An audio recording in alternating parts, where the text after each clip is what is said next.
কথায় বলে না যে মার কপাল নাকি মেয়ে পায়, আমিও মনে হয় সেম এইটাই পাইলাম। আমার বাপেও যখন ব্যবসা বাণিজ্য করতো বা কোনো কিছু করতো, আমার মারে সাথে লাগিয়া করতো, হাতে হাতে আমার বাপেও যখন মাল সামানা কিনতো, কোনো কিছু কিনতো, 101বার আমার মার কাছে জিগায় কিনবো যে এটা কিনলে কেমন হইব, ওইটা কিনলে ভালো হইব নি, কত টাকা কি আসবে বিষয় সম্পূর্ণ। এক কথায় আমার মারে ছাড়া আমার বাপে অসল ছিল। যখন ব্যবসা বাণিজ্য করবো তখন আমার মারে লাগবোই, কারণ আমার মা একটু ভালো বুঝতো, তার কারণে আমার মাকে হাতে হাতে রাখতো বা সবকিছুতে জিজ্ঞাসা। এখন দেখি আমার মার কপালের মতো না আমারও কপাল হয়ে গেল। আমার জামাইটা কোনো কিছু কিনার আগে 101বার আমার ফোন দিব না, সামনে থাকলে জিগাইবো যে এটা এমনি না। আমার জামাইটা এমন ধরেন যে হ্যাঁ যদি পুরসাবও ধরছে তাহলে ওইটা জিঙ্গায় বোর থেকে পুরসাব তারপরে সারবো, তার আগ পর্যন্ত পুরসাব করবোই না। বোর হুকুম ছাড়া 2 কদম কাইতো দূরের কথা, সাহসও করতে পারে না এই বেড়া। এমন মানুষ। আমি কিন্তু সবকিছুতে তারে সাহস যুগায় আসতেছি। 2 দিন আগে আপনাকে একটা ভিডিওতে বলছিলাম যে আমি আড়তে যাইতে পারি না দেখে পচা পেঁয়াজ কিন্তু নিয়ে আইসে, আপনারা সকলেই দেখছেন। কিন্তু ভ্যানে উঠানোর পরে আমরা অর্ধেক পেঁয়াজ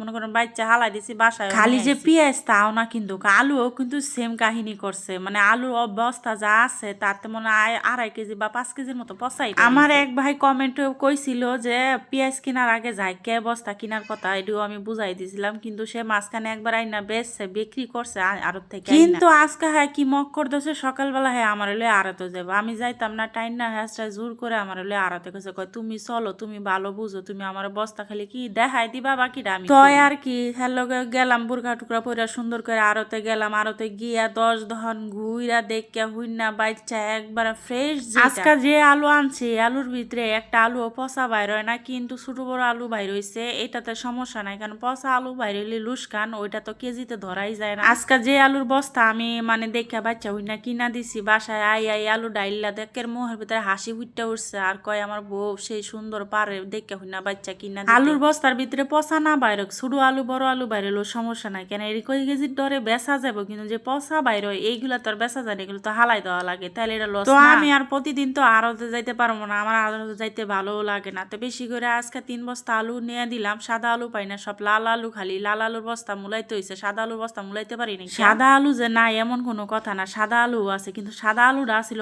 পাটের বস্তার ভিতরে।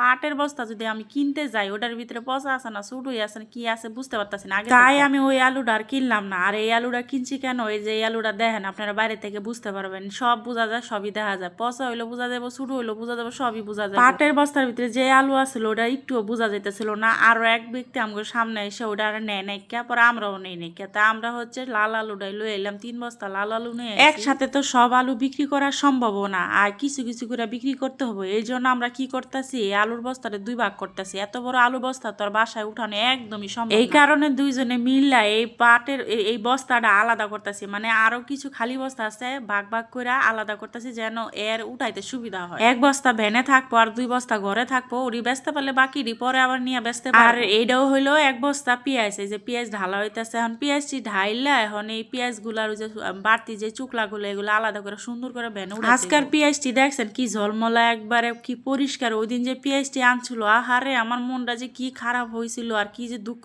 লাগছিল, কি কমু আর কিছু করতো না কে জামাই। হ্যাঁ হইলো এই লাইনে নতুন মানুষ, হ্যাঁ আর কি কমু, এর লেগা মনে করেন যে দুঃখ হইলে মনেটা মনে চাইপা রাখছি। কিন্তু আজকে যে পেঁয়াজ আনছি না, সুন্দর সুন্দর পেঁয়াজ আনছে, টস টস আপেল পেঁয়াজ গুলা শুকনাও মশমশাও একবারে ডালে ঝনঝন করে আওয়াজ হয় সুন্দর। এই পেঁয়াজ গুলা থাকবো, আর আগের চেয়ে পেঁয়াজ গুলা দাম নিচ্ছে বেশি, আর পেঁয়াজের দামও বাইরে গেছে। আরো দ্বারা বলতেছে এই পেঁয়াজ নাকি সামনে আরো অনেক দাম বাইরে যাইবো গা, আমগর আরো বেশি করে নিতে বলছিলাম, না বেশি করে নেওয়ার দরকার নেই, 1 বস্তা নিয়ে যাই, 1 বস্তা বেচতে থাও। তাও এই বস্তা যেই 1 বস্তা আনছে এটাই দাম দিয়ে বেচতে। গত 3 দিন আগে না 4 দিন আগে পেঁয়াজ বেচছে 3 কেজি 100 টাকা ডাইকা ডাইকা, এখন 2 কেজি বেচতে হবে 100 টাকা, কারণ আরতে পেঁয়াজের দাম একদম রাতারাতি মানে অনেক বাইরে গেছে। গত 3-4 দিন আগে যেই দামে পেঁয়াজ নিয়ে আইছিল তার থেকে ডাবল দামে আজকে পেঁয়াজ নিয়ে আইতে হয়েছে, কোনোভাবে দাম কমানোই যাইতেছে না। আর কমে আছে কিন্তু পচা দশা ওগুলো তো বেচা যাবে না। সব মানুষই তো ফ্রেশ সুন্দর পেঁয়াজ চায়, ফ্রেশ সুন্দর পেঁয়াজটা চাইতে গেলে তো দাম পড়া জায়গা, এই জন্য পেঁয়াজটাই কমাই নিয়েছি, আলু একটু বাড়াই নিয়েছি। আলু যেহেতু এখনো হস্তা আছে তাই আলুটাই বাড়াই নিয়েছি। জীবনে কত কিছুই না করতে হয় সংসার করলে, সংসারের জন্য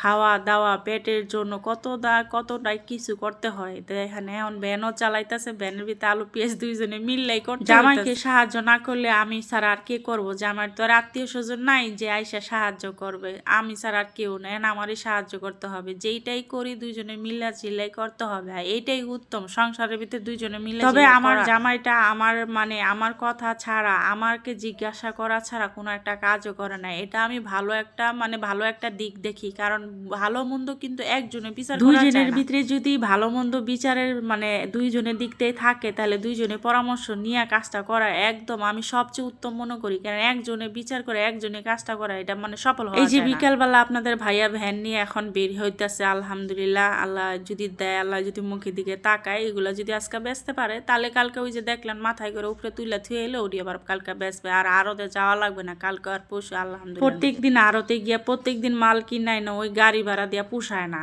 একবারে কিনা লয়ে বসছে 2-3 দিনের লেগে, আরো আর যাওয়া লাগবো না, এটি বেচতে থাকবো আর এটি বেচা খাইতে থাকবো। তো আমার ভ্যানওয়ালার ভিডিও কেমন লাগলো একটু কমেন্টে জানাবেন, একটু ভিডিওটা শেয়ার করে দেন, ভালো লাগলে অবশ্যই একটি মূল্যবান কমেন্ট করে দেন, সাজেস্ট করে যাবেন কিছু।